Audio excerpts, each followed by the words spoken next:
नमस्कार, आप देख रहे हैं स्पेशल कवरेज न्यूज। मैं हूं आपके साथ शिव कुमार मिश्रा। हमारे साथ हैं वरिष्ठ पत्रकार आदरणीय आलोक पाठक सर। स्वागत और अभिनंदन। दरअसल आज हम चर्चा करेंगे एक ऐसे मामले पर जो ये आपको तस्वीरें दिखाई दे रही हैं। ये जबरिया रिटायर्ड आईपीएस अधिकारी अमिताभ ठाकुर हैं। कल अदालत में पेशी थी, आज फिर पेशी है। और पेशी दर पेशी क्या कारण है कि सरकार पूरी हौच पौच है। इन्हें ऐसे ले जाया जाता है जैसे कोई देश का सबसे बड़ा आतंकवादी अदालत में प्रस्तुत किया जा रहा हो। कभी सीटी बजाई जा रही है तो मंत्री जी घंटा बजाने लगे। पता नहीं अब की बार क्या बज जाए तो कौन सा मंत्री क्या बजाने लगे। सीटी और घंटा का थोड़ा तालमेल होता है। अब ऐसे में अमिताभ ठाकुर पर जितना दबाव बढ़ता चला जाएगा, अमिताभ ठाकुर उतने जनता के हीरो बनते चले जाएंगे। मैं बड़ी ईमानदारी से कह रहा हूं, वो साल 2012 का था जब अरविंद केजरीवाल पर लगातार केंद्र की सरकार प्रेशर बना रही थी और अरविंद केजरीवाल हीरो बनते चले गए। और एक दिन तत्कालीन केंद्रीय मंत्री जो कांग्रेस को संकट में फंसाने का काम करते हैं, दिग्विजय सिंह, बोले कि दम है तो चुनकर आ जाओ और सरकार चलकर नियम कानून बना दो। किस्मत ने सुन ली, पहले जोड़ तोड़ की और फिर ऐसी सरकार जो दिल्ली में कोई नहीं बना पाएगा। बड़ी बात कह रहा हूं, ऐसी सरकार जो दिल्ली में कोई नहीं बना पाएगा। 67 एमएलए की, 63 एमएलए की बनाकर सत्ता चलाई। क्या अमिताभ ठाकुर भी वही साबित होंगे? अमिताभ ठाकुर भूख हड़ताल पर बैठ गए, अनशन पर बैठ गए। अगर कुछ हुआ अमिताभ ठाकुर को तो मुख्यमंत्री जी जनता को जवाब नहीं दे पाएंगे। आलोक सर, क्या खबर है अमिताभ जी की? अब आप बड़ी गहनता से पल पल देख रहे हैं अमिताभ जी का पूरा वाकया। देखिए, पहली बात की जो इरादे तोड़ने की कोशिश की गई थी वो इरादे तो नहीं टूटे। दुबला पतला सा शख्स जरूर है और थोड़े बीमार भी लग रहे हैं, लेकिन हौसले बड़े बुलंद हैं। और इन हौसले ने, मुझे लगता है कि इस हौसले के बाद योगी सरकार के कुछ खास लोगों की नींद उड़ गई होगी। अमिताभ ठाकुर से ज्यादा डर उन लोगों को लग रहा है जो योगी सरकार में बैठकर मलाई खा रहे हैं। और कहीं न कहीं योगी जी का ये सबसे बड़ा निर्णय गलत साबित होगा। इसका फैसला इतिहास में होगा, लेकिन अमिताभ ठाकुर को गिरफ्तार कराकर जो योगी जी के करीबी होने का दावा करते हैं उन लोगों ने, मुझे लगता है कि योगी जी का सबसे बड़ा नुकसान कर दिया। और ये आने वाले वक्त में जब सच साबित होगा तो आप तो जानते हैं, जब सत्ता चली जाती है तो कोई नहीं होता है। अब आपने अमिताभ ठाकुर को जेल तो भेज दिया, जेल भी भेजा किस तरह से? मतलब जैसे लग रहा था कि, मेरा सवाल दूसरा शिव कुमार जी, मैं आपके चैनल के माध्यम से उत्तर प्रदेश की जनता से पूछना चाहता हूं कि उमेश पाल को बम से धाड़ धाड़ बम फेंकने वाला गुड्डू मुस्लिम जो फरार है 2023 मार्च से, उसको योगी जी की जांबाज पुलिस, योगी जी के अति प्रिय जांबाज अपर पुलिस महानिदेशक law and order Amitabh Yash ji नहीं ढूंढ पाए। और एक साहब तो रिटायर हो गए, रिटायर होने के बाद भी योगी जी ने उनको बहुत बड़ी गद्दी दे दी है। मैं बात कर रहा हूं कार्यकारी पुलिस महानिदेशक प्रशांत कुमार जी। तो आप ये सोचिए, 2023 से ये लोग गुड्डू मुस्लिम को नहीं ढूंढ पाए, अतीक की पत्नी को नहीं ढूंढ पाए, मुख्तार अंसारी की पत्नी को नहीं ढूंढ पाए। वही जांबाज पुलिस अमिताभ ठाकुर को 25 साल पुराने मामले में रात को शाहजहांपुर से ऐसे पकड़ती है ट्रेन से, जैसे उसी ट्रेन से सीधे वो नीरव मोदी और विजय माल्या की तरफ विदेश भागने वाले थे। तिलक दिल्ली स्टेशन पर उतरते, वहां से सीधे फ्लाइट और फ्लाइट से सीधे दुबई पहुंच जाते। बात आपने कर दी, लोग तो हवाई जहाज से विदेश भागते हैं, पुलिस तो ये महसूस करा रही थी कि वो ट्रेन से विदेश भाग जाएंगे। कभी ट्रेन से दिल्ली पहुंचते, दिल्ली से टेम्पो पकड़ के चले जाते एयरपोर्ट, एयरपोर्ट से फ्लाइट पकड़ लेते हैं। तो देखिए, साइंस सिटी का मालिक उत्तर प्रदेश के आम जनता का 60,000 करोड़ लेकर योगी जी की आंख और नाक के नीचे से भाग गया दुबई। वाराणसी का शुभम जायसवाल हजारों करोड़ों का घोटाला करके कोडीन कफ सिरफ का आराम से दुबई में ऐश कर रहा है। गुड्डू मुस्लिम तो है ही है। लेकिन ऐसे खूंखार अपराधियों को पकड़ने में नाकाम रही हमारे योगी आदित्यनाथ जी की जांबाज पुलिस। एक तो किस तरह से गिरफ्तार करती है सबने देखा,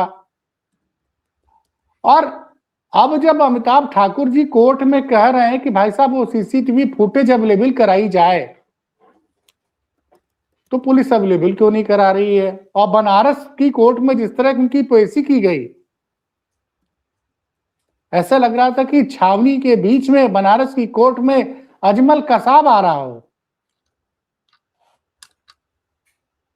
तो ये बौखलाहट बता रही है कि सत्ता में बैठे हुए लोग कितने डरे हुए हैं अमिताभ ठाकुर से, या वो लोग डरे हुए हैं जिन पे अमिताभ ठाकुर लगातार, जिनके बारे में अपनी प्रेस कॉन्फ्रेंस से, अपनी ट्विटर से लगातार खुलासे कर रहे थे। देखें, मामला अब जज साहब की अदालत में आज फिर है। जमानत मिलती है नहीं मिलती है, लेकिन ये जान लीजिए, अन्ना हजारे को जेल भेजकर अरविंद केजरीवाल को जेल नहीं भेजा था शिव कुमार जी। अरविंद केजरीवाल ने तो अन्ना हजारे के नाम की मलाई काटी थी। अरविंद केजरीवाल और अमिताभ ठाकुर में बड़ा अंतर है। अरविंद केजरीवाल ने जम के सत्ता की मलाई खाई, उनकी पत्नी सेवा में रही, बाद में उन्होंने इस्तीफा दिया। उन्होंने अन्ना हजारे को आगे कर ईमानदारी का सबूत पेश करने की कोशिश की, और जिस अन्ना हजारे की उंगली पकड़कर वो राजनीति में आए, ठीक है मुख्यमंत्री बन गए, लेकिन उन्होंने लोकपाल नहीं बनाया। अमिताभ ठाकुर दूसरे रहे भाई साहब। अमिताभ ठाकुर तो दूसरी बार जेल गए हैं। अरविंद केजरीवाल के बारे में तो कहा जाता है वो जेल गया, उसके बाद उन्होंने कुछ लोग कहते हैं डील कर ली। अब किससे डील कर ली नहीं पता हमको। तो ये जो समझिए इस बात को, अमिताभ ठाकुर सिंह की तुलना, अमिताभ ठाकुर की तुलना अरविंद केजरीवाल से मत कीजिए जी। अमिताभ ठाकुर के पास फंडिंग नहीं है भाई साहब। फंडिंग होती तो बड़े बड़े वकील सुप्रीम कोर्ट में खड़े जाते। एक यूट्यूबर बड़ा संदिग्ध सा है, मैं डंके की चोट पे कह रहा हूं, एक यूट्यूबर है, बड़ा संदिग्ध है उसकी निष्ठा, उसके लिए बड़े बड़े दिग्गज खड़े हो गए सुप्रीम कोर्ट में। लेकिन एक शख्स, आज सवाल विपक्ष से भी है, जितना सवाल योगी सरकार की से है उतना विपक्ष से भी है कि आखिर अजय राय ने हिम्मत की, मिलने गए, लेकिन अजय राय कह नहीं पाए राहुल गांधी से कि सर किसी बड़े वकील को, कपिल सिब्बल को या सिंघवी साहब को सुप्रीम कोर्ट में अमिताभ ठाकुर के मामले में खड़ा कर दीजिए। क्योंकि हर पॉलिटिकल पार्टी आज की डेट में डर रही है कि अमिताभ ठाकुर कहीं उसका स्पेस ना खा जाए। जनता को बेवकूफ मत समझिए शिव कुमार जी, जनता सब कुछ देख रही है। जनता देख रही है कि कितना बड़ा अपराधी है अमिताभ ठाकुर, जो हमारे आपके बीच में स्क्रीन में विजुअल चल रहा है। आलोक सर, आखिर अमिताभ ठाकुर हर आने वाली सरकार की आंख की किरकिरी क्यों बन जाती है? जैसे ही सरकार बदलती है वैसे ही किरकिरी। मेरी बात सुनिए कि वो सवाल पूछते रहते हैं, सवाल पूछने वाले लोग सत्ता वालों को अच्छे नहीं लगते हैं। सवाल पूछिएगा तो आप पे FIR हो जाएगी, आपको बंद कर दिया जाएगा। अच्छा, दरअसल बात यह है कि चुनाव तो योगी जी को लड़ना है। जो लोग पर्दे के पीछे अमिताभ ठाकुर के खिलाफ माहौल बना रहे हैं उनको तो चुनाव लड़ना नहीं है, तो नफा नुकसान तो योगी जी का होगा, भाजपा का होगा, उनको क्या है। आज योगी जी का जयकारा लगा रहे हैं, कल को किसी और की सरकार आ जाएगी उसके जयकार लगा देंगे लगेंगे। तो ये जो सत्ता के आसपास जो इस तरह के जो तत्व होते हैं, मैंने देखा है शिव कुमार जी, मायावती जी को भी ऐसे ही लोगों ने घेर लिया, अखिलेश जी के नवरत्नों ने, मतलब उत्तर प्रदेश में आज की डेट में अखिलेश यादव से बढ़िया दूरदृष्टि संवेदनशील व्यक्ति का नेता नहीं है। लेकिन उस शख्स को पिछले 9 साल से सत्ता के बाहर है। जब उन्होंने वो नवरत्नों को बाहर किया तब वो दोबारा अपनी पार्टी खड़ी कर रहे हैं 2022 2024। और योगी जी को अब मानते हैं कि नवरत्न दूर हो गए हैं? हाँ बिल्कुल दूर हो गए हैं। अब सीधा अखिलेश जी का सीधा संवाद है। तो ये अब देखिए कि ये है कि अब हम आप डिस्कशन कर रहे हैं, बहुत लोग डिस्कशन भी नहीं कर रहे हैं। आप सोचिए, जेल में आमरण अनशन पर अमिताभ ठाकुर कल उन्होंने बताया कि परसों से, यानी 1 जनवरी से आमरण अनशन में है। कहीं खबर दिखी आपको? खबर क्यों नहीं दिखी आपको? खबर दिखी। संगीत सोम ने बता दिया कि शाहरुख खान गद्दार है। खबर दिखी आपको? हथियार बांट दिए पिंकी चौधरी ने। आप एक खबर दिखाओ, जमीन की एक खबर दिखाइए, वो चाहे किसी भी सरकार से सवाल करती हुई। अब तो टीवी चैनलों में होड़ मची है कि कितना गिरोगे, कितना और ज्यादा जाओगे। अब एक दूसरे की पोल खोलना शुरू कर दिए। अब आज मैं देख रहा था एक टीवी चैनल एक दूसरे टीवी चैनल की पोल खोल रहा था, क्योंकि अब कोई देखना नहीं चाहता। अब खबरें तो खबरें, एक पूर्व आईपीएस आमरण अनशन पर जेल में बैठा, ये खबर नहीं है। और इससे बुरा वक्त क्या होगा आलोक सर? और उसका अपराध क्या है? और क्यों जेल भेज दिया गया? जबरदस्ती जबरिया रिटायर्ड आदमी को जबरिया ट्रेन से गिरफ्तार कर लिया गया। जबरिया, क्योंकि उसने शायद सत्ता की मलाई खा रहे कुछ लोगों पे सवाल कर दिए थे। अब उस दिन वो सीटी वाला वीडियो वायरल हो गया, तो इस बार लाइन लगा के ले जा रहे हैं। नहीं, कल तो फिर भी, कल तो मुझे बड़ी वो है कि कल के जो पुलिसकर्मी ड्यूटी पे थे उन बेचारे पे कोई कार्रवाई ना हो जाए, क्योंकि उन्होंने थोड़ा सा उन्होंने बात करने की अनुमति दे दी। करीबन 1.5 मिनट वो बात कर पाया, ज्यादा तो नहीं। एक बार कोर्ट से लौटते वक्त 1 मिनट 4 सेकंड का वीडियो और उतरते वक्त 20-25 सेकंड का। अब देखिए आज क्या होता है, सुनवाई है साहब। हमारा देश बड़ा अद्भुत है शिव कुमार जी। कुलदीप सेंगर को अंतिम साक्षात्कार किया। आपके साक्षात्कार के कुछ घंटे बाद वो गिरफ्तार कर लिए गए। कुछ घंटे बाद क्या कह रहे थे आपसे? क्या ऐसी मन में उनकी में कुंठा थी? क्या उन्हें पता लग रहा था कि मैं ट्रेन से जाऊंगा, मुझे गिरफ्तार कर लिया जाएगा? सर आपको लग रहा है कि उनको इस चीज का डर था? उनको पता था कि कभी भी कुछ भी हो सकता है। और वो तो ऐसा थोड़ी कि सिस्टम में उनके आईपीएस दोस्त नहीं, वो तो बता ही रहे थे कि उनका फोन रिकॉर्ड किया जा रहा है, सब कुछ बताया था उन्होंने। ठीक है, कुछ 2-4 अधिकारियों की आंख में खटक रहे हैं। उत्तर प्रदेश में डायरेक्ट आईपीएस लगभग 240 हैं, प्रमोटिव मिला के 400-500 होंगे। सबकी आंखों में थोड़ी खटेंगे अमिताभ ठाकुर। खटक तो उन्हीं लोगों के रहे हैं जो लोग मलाई खा रहे हैं। और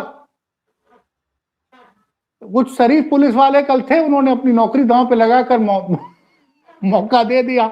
अब मुझे चिंता हो रही है। सही, आपकी चिंता तो वाजिब है, क्योंकि भाई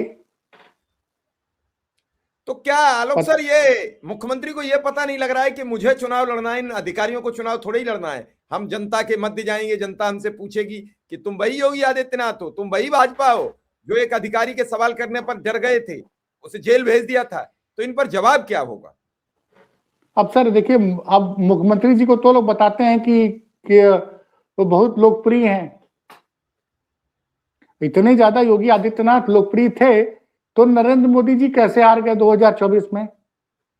या योगी आदित्यनाथ, सुनिए मेरी बात सुनिए, या तो योगी आदित्यनाथ अगर इतने लोकप्रिय है तो नरेंद्र मोदी और भाजपा 2024 में लोकसभा में 64 से कैसे 33 पे आ गई? या फिर योगी आदित्यनाथ क्या नाराज हैं? देखिए हर तरह की खबरें हैं ना। अब तो हमारे पत्रकार साथी, हमारे भाई अभिषेक उपाध्याय ने परसों कहा कि वो प्लान बी भी तैयार है। योगी जी अपनी टीम बना के भी उतर सकते हैं, इसकी भी संभावना बताई जा रही है। अब देखिए होता क्या है ना शिव कुमार जी, हमने अपनी आंखों के सामने देखा बहन जी, ये लखनऊ में मुख्यमंत्री बनना तो आसान है, मुख्यमंत्री बन के चाटुकारों से बच पाना बड़ा मुश्किल है। पहले 5 साल तो योगी जी बच गए, चाटुकारों से बचे रहे, तभी तो भारतीय जनता पार्टी की सत्ता में वापसी हुई। नहीं तो 1989 के बाद कोई सरकार चुनाव में दोबारा सत्ता में वापसी नहीं करती थी। 1989 1984 के बाद तो सत्ता में वापसी हुई, क्योंकि अब योगी जी दिन रात दौरा करते रहते हैं। आज का पता नहीं क्या शेड्यूल है, आज कहां गए हैं।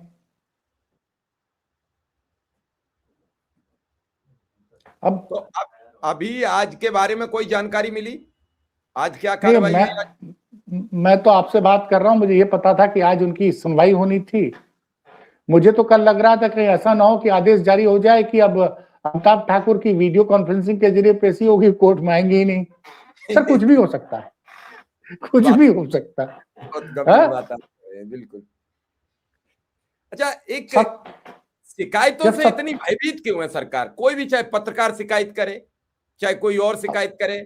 अभी आप मीडिया में भी लगातार देख रहे होंगे कि पत्रकार जरा सवाल करे तो दूसरा पत्रकार पूछता है मंत्री से, आप तो रात भर सोए ही नहीं है।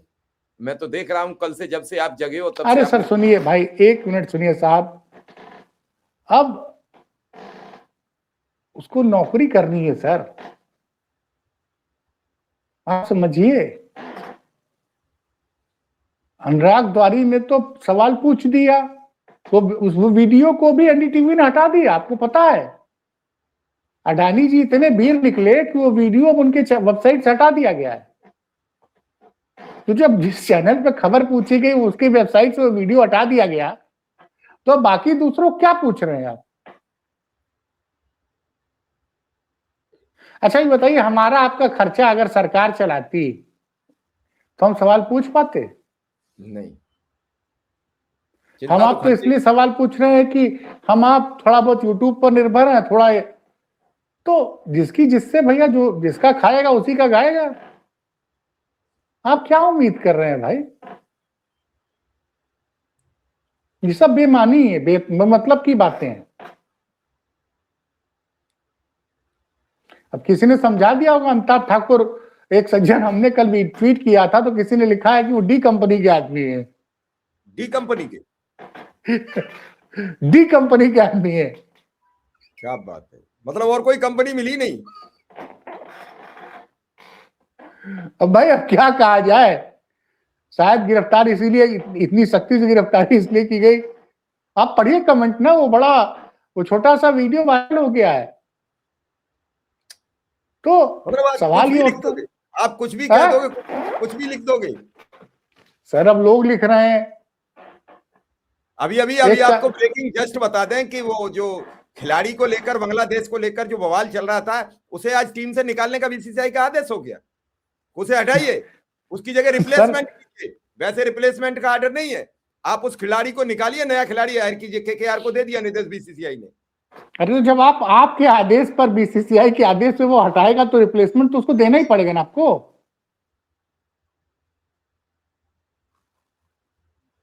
सर उस पे सवाल आप मत कीजिए, बांग्लादेश पे आप सवाल मत कीजिए सर, भक्त नाराज हो जाएंगे। मतलब बांग्लादेश बांग्लादेश की प्रधानमंत्री भारत में बनी रहेंगी तो कोई बात नहीं है, और बांग्लादेश का खिलाड़ी अगर टीम ले लेगी तो खतरनाक काम हो गया, तो देश विरोधी हो गया वो आदमी। सर अब क्या करिएगा सर, हम क्या होगा, अमिताभ ठाकुर को अब जमानत मिलेगी कि नहीं? सर मैं इतना बड़ा अगर भविष्य वक्ता होता, मैं इतना जरूर कहूंगा कि अमिताभ ठाकुर दिन पर दिन मजबूत हो रहे हैं, और जनता के मन में, जनता, आम जनता जिस तरह से सवाल पूछ रही है, मुझे तो लग रहा है कि अमिताभ ठाकुर पे जो वीडियो भी हम लोग कर रहे हैं उसकी रीच कम कर दी गई है, क्योंकि कल मैंने एक वीडियो किया, अभी वो 1000 भी नहीं पहुंचा है। नहीं, रीच रोक दो चाहे कुछ रोक दो, आवाज तो हम उठाएंगे, हम सच्चाई की फिर आवाज। बात तो काफी कोई तो कर रहा है आजकल, कोई कह रहा है कि अगर आपने थंब में योगी जी का नाम लिख दिया तो चैनल वीडियो नहीं चलेगा, ऐसा भी लोग कर रहे हैं। तो सर अब ये तो यूट्यूब वाले हैं, कुछ बताते भी नहीं है, तो क्या बोला जाए सर। चलिए सर, आपने एक बेगुनाह फंसे अधिकारी की हमें चर्चा करनी चाहिए। मैं तो इस देश की सभी मीडिया वर्ग से कहूंगा कि आखिर बेगुनाही पर अगर हम नहीं बोलेंगे, अभी हम बोले अच्छा ये बताइए, कुलदीप सेंगर की जमानत पे इतनी चर्चा हो रही है, अमिताभ ठाकुर जेल में है, इस पे चर्चा नहीं हो रही। और सुनिए, एक आसाराम बापू है, उनको स्वास्थ्य कारणों की वजह से गुजरात हाईकोर्ट ने जमानत दे दी। उनका कल वो सूरत अपने आश्रम में पहुंचे, ऐसे स्वागत हुआ जैसे भगवान वगैरह आए हुए। आसाराम बापू पे क्या आरोप है और कुलदीप सेंगर पे क्या आरोप है? राम रहीम, आप एक नाम भूल गए, बाबा राम रहीम। वो राम रहीम तो भाई सजा मिल गई, वो बार बार पैरोल पे आते हैं, तो उनकी तो बात ही करना बंद कर दीजिए। साल में कितने दिन बार पैरोल मिलती है, हम लोगों को भी याद नहीं रहता, हमको भी याद नहीं रहता सर। साल में 52 संडे होते हैं, हमको लगता है हर दूसरे हफ्ते उनको पैरोल मिल जाती है, 54 संडे की पैरोल मिल जाती है उन्हें। ठीक उसी तरीके से जैसे हमारे मोबाइल का जो रिचार्ज है वो 28 दिन का, तो हमें 13 महीने का कराना पड़ता है। अच्छा तो एक बात बताइए, अब इन सब लोगों ने आपस में हाथ मिला लिया है, 4 कंपनियां हैं बस देश में कहने को। अब आप रिलायंस छोड़ के एयरटेल में जाएंगे, वहां भी वही रेट मिलेगा, एयरटेल छोड़ के वोडा में जाएंगे, वहां भी वही रेट मिलेगा। अब BSNL तो भाई साहब नहीं लगेगा तो नहीं लगेगा, तो फिर आदमी जाएगा का। अब आप इन कंपनियों के गुलाम हो गए हैं। बिल्कुल, अब जिंदगी कंपनियों और EMI पर टिक गई है। अगर ये नहीं है तो फिर आपकी जिंदगी नहीं है, क्योंकि आप EMI के लिए काम करते हो, EMI खत्म हो जाती है, फिर आप काम भी नहीं कर पाते हो, क्योंकि आपको टाइमली किसी चीज को देना नहीं है। और खर्चे हैं जो घर परिवार के, उनका राशन आज नहीं कल ले लेंगे। लेकिन EMI वाले तो 3 दिन पहले से फोन करने लगते हैं कि परसों आपकी EMI कटेगी, आपके खाते में पैसा होना चाहिए। EMI परसों कटेगी, आपके खाते में पैसा होना चाहिए। लेकिन राशन घर वाले मंगाते हैं तो वो कहते हैं आज नहीं कल ले आना, चलो पैसे नहीं है कल ले आना, चलो कल नहीं है 3 दिन बाद ले आना। तो ऐसे ही सब चलेगा। EMI बहुत जरूरी है जिंदगी के लिए, बिना EMI के जिंदगी नहीं चल सकती है। ऐसे ही मोबाइल, अगर मोबाइल हाथ में है और वो बजा नहीं तो बजा क्यों नहीं, मोबाइल आया नहीं तो आया क्यों नहीं, अब तक किसी ने कॉल क्यों नहीं की, अब तक किसी का व्हाट्सएप संदेश नहीं आया। बहुत कुछ जीवन में चक्र बन चुका है। लेकिन अमिताभ ठाकुर को तो न फोन है पास, न मोबाइल है पास, और बोलने की भी अनुमति नहीं है। सर तो क्या होगा, अंतिम कमेंट सर। सर यही कहूंगा कि अमिताभ ठाकुर पे जो थोड़ा बहुत मैं जानता हूं, वो लड़ेंगे, झुकेंगे नहीं, और जितने दिन वो जेल में रहेंगे उतने दिन योगी सरकार को का नुकसान होता रहेगा। चलिए सर, आपने हमें समय दिया, इसके लिए आपका बहुत बहुत आभार, बहुत बहुत धन्यवाद।